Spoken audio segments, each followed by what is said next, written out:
Ndo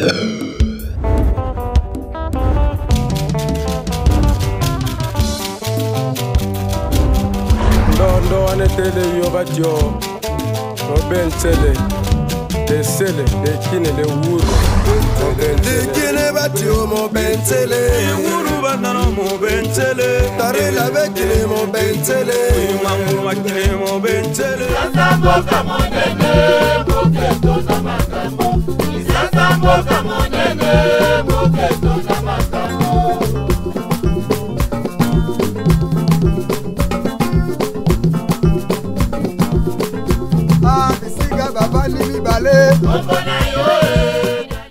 Merci beaucoup. Ndeko batali ya émission Banfumu Balobi. Totondi bino botondi na ndenge bozwi libaku pe taka ya kolanda émission pirement traditionnelle Banfumu Balobi. Banfumu Balobi ya mokolo lelo et ambi pona bino quelqu'un qui n'est pas présenté. Mon amboka Augustin Mungimbi Chamweni Oazali, secrétaire général ad intérim à wana ministère ya intérieur sécurité paix décentralisation et affaires coutumières. Na ndeko Augustin Chamweni Oazali mokonzi ya Banfumu ya ngomba mokonzi kisha sape ya République démocratique du Congo mobimba nde tokosola makambo etali sur ba légalité na makambo etali Banfumu ndenge nini bazwaka Banfumu ezali nini et puis eloko nini pesaka ndingisa na chef coutumier pote akota na intronisation topé azala investi comme un vrai chef coutumier digne de ce nom. Na mokonzi le secrétaire général de tokoyeba kosola masolo wana bino pe posepelaki toujours na émission Banfumu bolobaki tokende toujours koyebisa c'est to kotuna mituna par rapport ya ba désordre ekosalema na ngomba mokonzi Kinshasa mingi penza na côté ya Mbwataba na commune ya Maluku na groupement Mbaka ne pas chef la biazwami tokei pe na dossier ya Kikole Baumbu pe ba dossier zali ebele. Il est secrétaire général national pour ne pas to mekako zwa maloba to kangisango toujours na Kinshasa mais to solape na makambo etali République démocratique du Congo pour la Banfumu. Sans plus tarder, secrétaire général Augustin Mungimbi Mbote. Bote, journaliste. Respecter la dissertation par rapport à la maladie yango ya 4e vague de Kimakasi. CG toko kende rapidement parce que to loba mingi to expliquer ba tuna ba zoka Banfumu. Limbola biso mo moke ya moto kota na makambo tali investitif. Ezali pouvoir coutumier, hein? Pouvoir coutumier tout ça na principe moko to bengi basise coutume, hein? Basise coutume. Ezali problème ya chaque communauté, chaque famille cheval, chaque lignée, hein? Bazana basise coutume na bango ndenge ba pesaka kibokonzi. En fait kibokonzi ndenge totali na article 14 ya loi, la loi 15/015 ils ont fixé certains chefs coutumiers, ils ont des problèmes, hein, législateur article famille cheval, lignée cheval, pouvoir, c'est un problème, il y a famille, il y a bisoté, il y a l'état. Mais le cas là, tous un état de droit. Chef coutumier a une double casquette. Chef coutumier a à la fois autorité coutumière, talima kambuya pour sauvegarder la valeur traditionnelle, il y a pour protéger le patrimoine coutumier, hein, et solidarité, nakati ya mboka na ye. Du point de vue coutumier, l'État a lié pouvoir. Mais du point de vue étatique, as agent de l'État, as agent de l'État, comme agent de l'État, as une attribution, ce total, chef de chefferie, comme je l'ai dit toujours, au côté de la loi 8/016, parce que chefferie, c'est une entité décentralisée. Mais ce qui est le groupement dans le village, c'est une entité déconcentrée. Voilà donc la loi 10/011, il y a subdivision territoriale à l'intérieur des provinces. Ils ont des attributions. D'ailleurs, l'eau est plus loin. Le groupement est incorporé. Dans la ville, le cas de la ville de Kinshasa, la ville à Boma, vous allez trouver des groupements. Dans un statut à quartier. Donc, Moussala Nyonso, chef de quartier, c'est le même travail qu'on donne à ces chefs de groupement. Sauf qu'à la différence, quartier, chef de quartier a nommé, mais tandis que dans le groupement, il a désigné conformément à Basis et coutume. Mais là, l'État a représentant Aza. Ça, c'est le législateur à déterminer. Donc, la famille, oui, c'est bien bon. Il faut représenter le chef. Mais la famille, selon l'État, il faut respecter l'Ibé. Il faudrait représentant à l'État Azala. Les représentants de l'État, c'est qui? En ce moment-là, les problèmes, il y a chiffré. Ce qui est problème chiffré, c'est le gouverneur de province. Ce qui est groupement, c'est les chefs de secteur ou de groupement. Bon, dans la ville à Kinshasa, tout ça, groupement incorporé. Là, c'est le bourgmestre. C'est lui qui devrait descendre de ce terrain. Alors, si c'est un village, c'est le chef de groupement qui descend. Pendant qu'on a la enquête restreinte, où il y a succession au pouvoir coutumier. Pas quelqu'un d'autre. Ce n'est pas le secrétaire général, ce n'est pas mon chef direct, mon chef hiérarchique, le ministre, ce n'est pas le gouverneur de province, moi encore, le ministre provincial qui s'occupe en charge des affaires coutumières ou je ne sais quoi, le chef de douane. C'est le législateur est clair en la matière. Donc les gens peuvent crier. Si jamais le bourgmestre, le cas de groupement incorporé, accueilli comme mené enquête assistation, vous avez déjà violé la procédure. Donc, de la même façon pour le village. Ceux qui, chef de groupement, acquitté pour mener enquête conformément à la procédure aux lois et précipitions, article 14 et 17, je sais pas ça les alibanda. C'est secrétaire général, tu te raccroches vraiment dans la candidature du législateur. Mais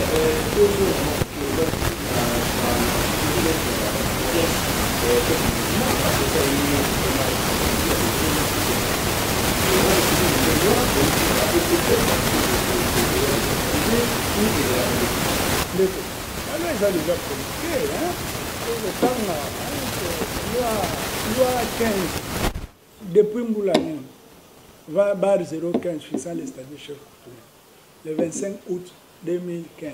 Et quand est-ce que les chefs coutumiers, aussitôt désignés par ces membres de famille, vont investir ou introniser?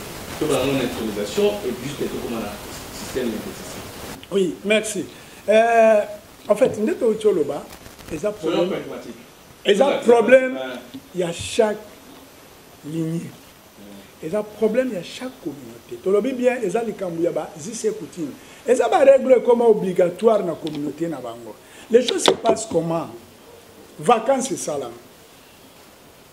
Vacances, c'est salam. Tant que vacances, c'est salami. Et tout dépend des communautés.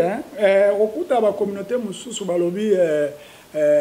les rois et morts vivent les rois. Ok? C'est-à-dire, dépend de Bango, le Balunda, na Mwatayanfu, na Mwatayanfu, na Baoum, Konjakufi, na Mutu, avant Makende Kokunda. Basi ba désigné qui me compte. Mais ok, écoute à paix, babisika mususu le cas bande qu'on a sur le bateke, le Konjakufi, batiana nous intérimaire. Tu vas organiser ben de consolation. C'est en ce moment-là que vous désignez mon compte. Mais, quand nous sommes dans la figure, il y a un représentant de l'État. Il faut aller dans la procédure nyonso. Ayebake, nyonso bosali, et ça conformément à l'idée Kwamboka. Parce que c'est coutume, il faut violer l'idée Kwamboka. Il doit être là. Il doit être là. C'est-à-dire, il doit venir, vous devez l'informer, votre chef hiérarchique, législateur, à l'ISTA, comme je le dis toujours. Hein, les gens ont l'habitude de dire de n'importe quoi. Mais nous, on tient compte des textes. Mais comme c'est le cas, on appelle cet exemple, le Salamina groupement, un groupement incorporé. Qui doit aller? C'est le bourgmestre. Le bourgmestre doit aller constater que réellement l'entité a vacances et salamé. Il doit descendre de ce terrain. Le législateur a lobby au Kokita. Et si il y a un salamé, ok, pour constater. Mais on constate, en ce moment-là, au zonga, n'est-ce pas, pourquoi cette fois-là, on a établir, n'est-ce pas, procès verbal d'authentification et arbre généalogique. D'accord. Bah, conflit, nous sommes en étendue à RDC. c'est total. 90%, ils ont un conflit lié à la succession. Et très souvent, c'est à ce moment-là, l'établissement de l'arbre généalogique. Moutouba Tindi, il faut azala outiller. Azala outiller, tant que famille bazo désigné, il faut azala outiller. Pour qu'on est-ce que ces gens ici, makambu bazo sala, arbre généalogique, est authentique, ou bien ils ont violé, est-ce que pas na bango, bazana système à rotation, ou bien t'es en même temps, il faut y aller dans ce moment-là, parce que le législateur a passé des conditions pour nous conduire. Chef coutumier. Parmi les conditions, il faut être un ayant droit à la succession. C'est ça, mon frère. Être un. Qu'est-ce que signifie être un ayant droit? C'est-à-dire, ce qu'on et pas en déconabiso, il y a Kassai, comme je l'ai dit toujours, qui vous conduit et qui n'est que pas y a papa. Selon Basis et coutume, patriarcat. Et en ce moment-là, tu dois veiller. Famille va désigner, Mouto va désigner ce qui a outil wap. Est-ce que c'est un ayant droit ou ce n'est pas un ayant droit? Dès lors que violation en est bandit, à partir de là, il faut stopper pour demander à la même famille de respecter les textes. Donc il y a des incompatibilités et il y a aussi, n'est-ce pas, des conditions pour devenir chef coutumier. Donc on commence par là. Alors déjà, dans le cas il y a arbre généalogique, pour établir authenticité à l'arbre généalogique, en tout cas, on demande à celui qui descend là-bas. Vous là, chef de groupement, vous là, bourgmestre, vous là, gouverneur, chef de secteur, chef de chefferie. Il faut maîtriser cet arbre généalogique. Il faut vraiment s'imprégner pour pouvoir ébander les lotins, ébanda. Il faut que tu aies comment succession salami, si c'est coutume dans au kende dans le village, dans un système rotatif. C'est-à-dire que a clan et tout ça, il faut respecter ça. Si vous ne respectez pas ça, c'est le début des conflits. Les phénomènes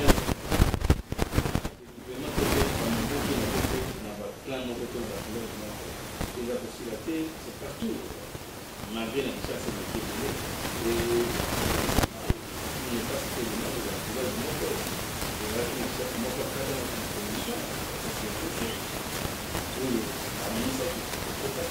et à mon foyer, à sa situation, à l'objet dans les musulmans. Les musulmans doivent faire ça, ils sont dans cette coutumier. Après, dans le village, à votre produit, vous allez toujours dans merci pour la question. Eza question, mon gars Moutouya. Les journalistes, vous en avez au bas de séparation. Et pas la bino. Mais dans le domaine, ils ont réglementé. Ah oui, le domaine est réglementé. Parce que dès lors que Bobini Libanda est comme une jungle et débit à ma. Mais si nous tous, on est sous dans la texte, je pense que dans l'article 151, autorise-moi, ok, je vais prendre la Constitution. Je vais courir un peu. J'ai avec moi la Constitution. Ok. Article 151.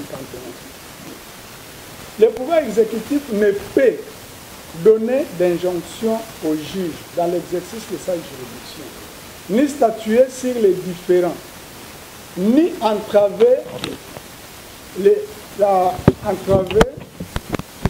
les cours de la justice, ni s'opposer à l'exécution d'une décision de justice. Il y a séparation. C'est-à-dire, Bissoyo, tu as entravé Oyo et Salami et pas à juger. Le juge, Azo Salamou Salanae au nom du peuple. Et le juge, l'exécution et le jugement, Basalango au nom du chef de l'État. Je ne sais pas si je me fais comprendre. C'est-à-dire, la décision judiciaire, le jugement, et ça,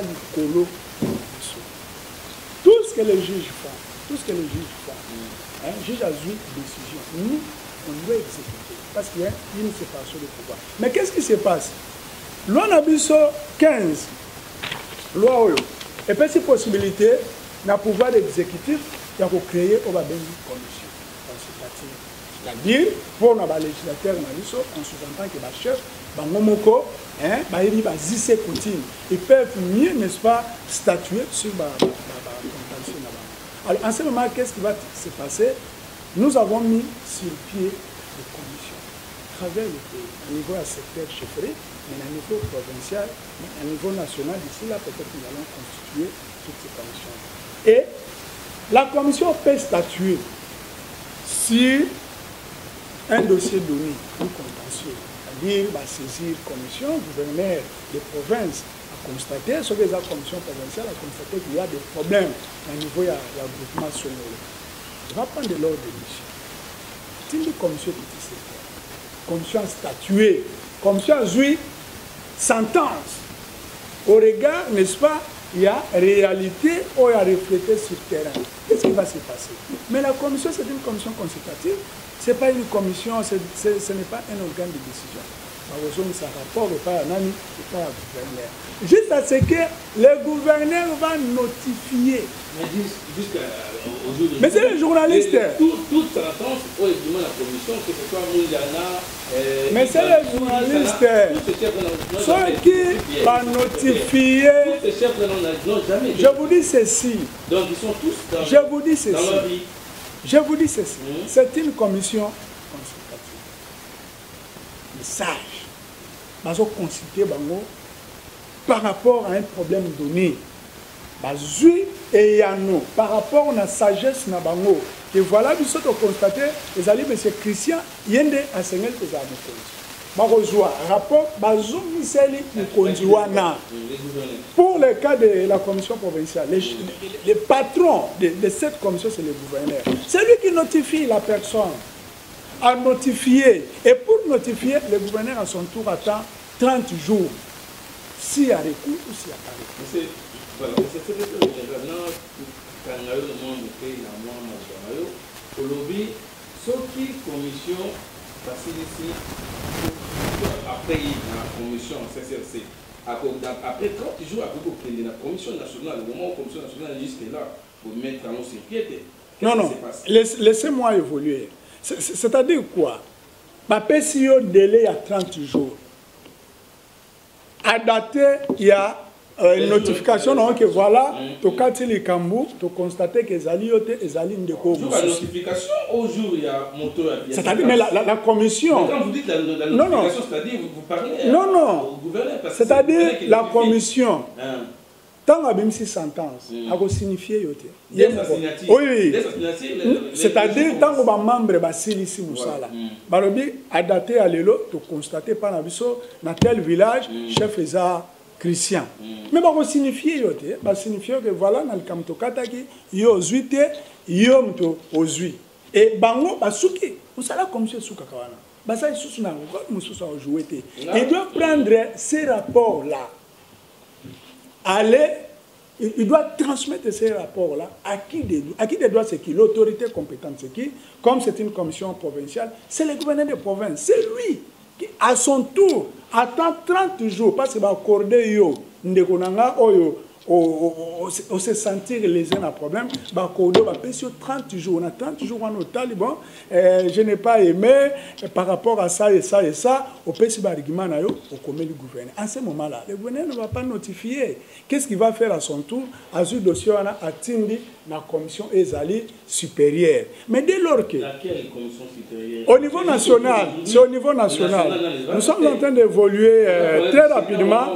Tous ces problèmes-là seront d'ici là clôturés au niveau de la commission nationale. Nous sommes en train d'évoluer. La commission nationale est si simple, c'est-à-dire composée de 26 membres, à raison d'un membre par province. Donc, de 26 personnes, nous sommes en train déjà de nous battre pour qu'on invite ces gens-là, parce qu'ils attendent des dossiers pour venir statuer sur ça. Alors, je disais, si jamais conflit est en côté, en ce moment-là, qu'est-ce qui va se passer? Le gouverneur notifie. Et quand le gouverneur notifie, mais le gouverneur n'a pas compétence de reconnaître un chef de groupement, non plus compétence d'aller investir, comme tu m'as posé la question, ou installer le chef. Qu'est-ce qui va se passer? Il transmet ces rapports-là. C'est-à-dire qu'il transmet au ministre ayant le pouvoir de reconnaître un chef coutumier, ses avis et considérations. Ayez pas l'avis, nous avons préparé le projet d'arrêté, le VPN, le ministre intérieur. En ce moment-là, il est arrêté. Et puis, en même temps, attendez na bourgmestre parce que celui qui est reconnu na loi, il y a quoi le cas de groupement incorporé, il y a aucun quoi installer, quoi investir un chef de groupement. C'est le bourgmestre. En ce moment-là, le bourgmestre va installer ce chef de groupement incorporé. Alors, tu as un problème que jugement, plutôt sentence est limite.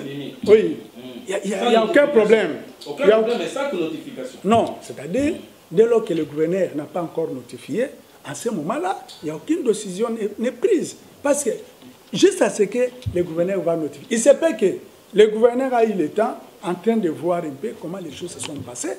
On ne doit pas obliger le gouverneur du tic au tac. Mais le gouverneur a aussi le pouvoir pour éviter des problèmes sur le terrain très rapidement, n'est-ce pas, de prendre des notifications de façon que, comme il n'y a pas eu contestation, Moutouaza sur le terrain va investir et puis va reconnaître dans le pouvoir central pour la autorité légale. Mais il y a un problème, M. Christian. Lequel? Si les 6 sentences, tant que ces 6 sentences, 30 jours, ma pétition pour un délai. En lieu et place, au salaire recours, au salaire recours, n'est-ce pas, au Komolobi, na CPLT, na instance supérieure. Hein? Il y a commission au Katalikambu. Ils ont décidé au Kendena tribunal. C'est ça le problème. Tu décides d'aller au tribunal. Monsieur Christian, dans le principe, il y a séparation du pouvoir. Dès lors que le dossier est dans le tribunal, et s'il n'est pas là, le pouvoir exécutif a coquille qu'on s'ingérer. Avec le dossier, on a été. Et comme le dossier, il y a jusqu'à ce que le juge wana a katalika. Donc le juge a katalika. À celui-ci, qu'est-ce qui va se passer? Greffier à tribunal voilà, a notifié. À notifier le jugement. Voilà. À ce moment-là, le jugement est commis opposable et les bourgmestres, ont investir le chef, il y a un groupement incorporé, avec la notification, il y a greffier, n'est à aucun dé, n'est-ce pas, pour investir le chef. Mais ceux qui ont constaté que non, juge, il y a Katakilikam, au CPL, il toujours l'autorisation, il y a aucun dé, dans l'instance, il y a le colo. Mais tu ne peux plus rentrer chez nous. Tu ne peux plus. Non. D'ailleurs, ce n'est pas les CG. Les CG contrôlent. Les CG est là pour faire appliquer des textes. C'est ça le travail du pouvoir que nous sommes, du secrétariat général. Vous avez mal compris, c'est le secrétaire. Oui, je suis mal compris dans la mesure où les gens ne respectent pas des textes. Mais c'est lui qui maîtrise les textes. Il maîtrise la Constitution. Il maîtrise la loi 15. Il maîtrise, n'est-ce pas, toutes les lois ayant trait dans la gestion affaires coutumières. Je pense qu'il ne peut pas dire que le secrétaire général est en compte. Donc nous sommes là pour faire exécuter, pour faire appliquer et les lois et les textes réglementaires en la matière. Merci voilà. Beaucoup. Les combattants, il y a une émission et ce n'était pas une émission hasardeuse, mais une émission où ils allaient couper sa cour. Donc le CG a pris tout son temps. Il a expliqué biso ndenge Moutou Azalaka investir, comment Moutou Azalaka intronisé. Je crois cette situation ou cette question a fait couler beaucoup d'entre les salives par rapport à un groupement, il y a un chef de village, Nengolo Barago, il y a sentence. Malgré cette sentence, il y a que les chefs de l'autorité urbaine, les gouverneurs de la ville qui peuvent notifier les chefs coutumiers. Toujours dans rapport sur ma biso, il y a beaucoup ici, CG. Message na yo fort, nous avons fait la fin de l'année, devait m'accompagner sur le bon niveau. Merci, Natindeli, ma chef nous. Au bazar, l'Ikolanda, l'Ingabango Mingi, bazar ba incarnation et ba valeur traditionnelle nabiso. Au jour d'aujourd'hui, ma chef Nabso Babundi Mingi, je l'ai dit toujours, hein, to évoluer tout ce temps-là.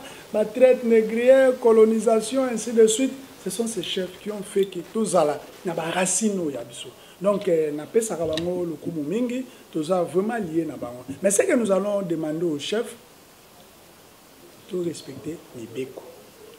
Respectons des textes. Si tu respectes les textes, n'a qu'à ici, makamoto zokuta sur le terrain, et vous allez mais aussi dans la famille.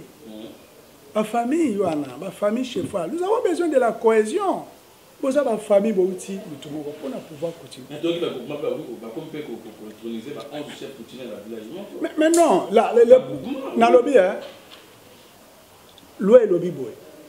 les chefs de village, Azali investi, Azali installé le chef de groupement. Mais pas intronisé. L'intronisation, c'est un rituel, il y a famille, il y a juste et coutume.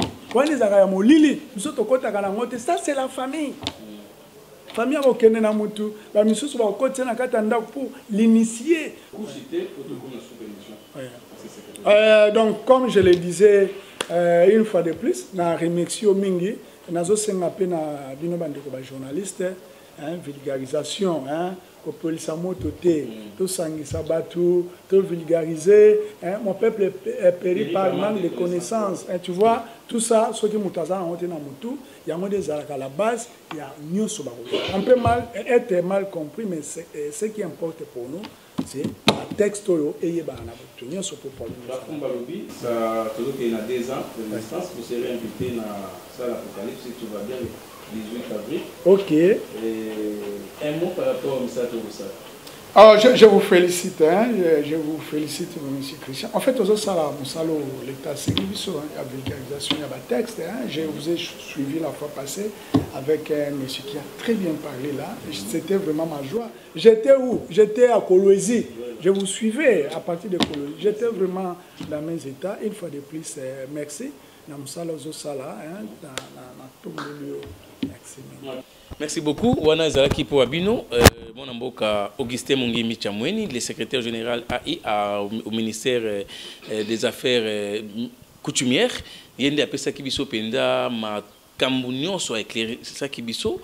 Na Makambetali Bonfumu, tous ces pays c'est tout n'a bien besoin qu'il bakou ya pour l'émission. Nous félicitons tous les téléspectateurs qui n'ont pas zappé pour l'émission Bafumba Lobby. Vous qui nous suivez de partout du monde, grâce à la chaîne YouTube Congo à télévision et à EVTV, nous vous félicitons davantage parce que restez toujours branchés à côté de l'information purement traditionnelle pour que vous soyez édifiés. Chef coutumier Bazali, Banfumu, mais Bazali, Bandokite, Ndenge Batumsuba Kokanisaka. Merci beaucoup à Rigen Peng qui était derrière la caméra à l'assistance de donc Chris Makassa. Et nous saluons les coordonnateurs des coordonnateurs et les DG de la chaîne EVI Télévision. Tout le monde, je vous dis bye bye et bonne année 2022. Ciao.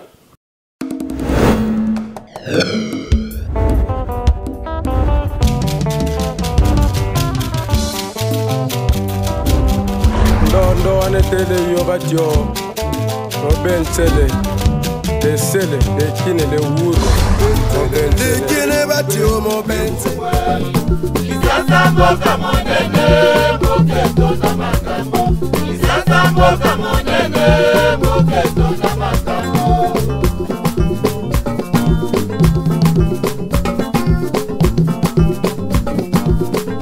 Ah bisiga baba limi bale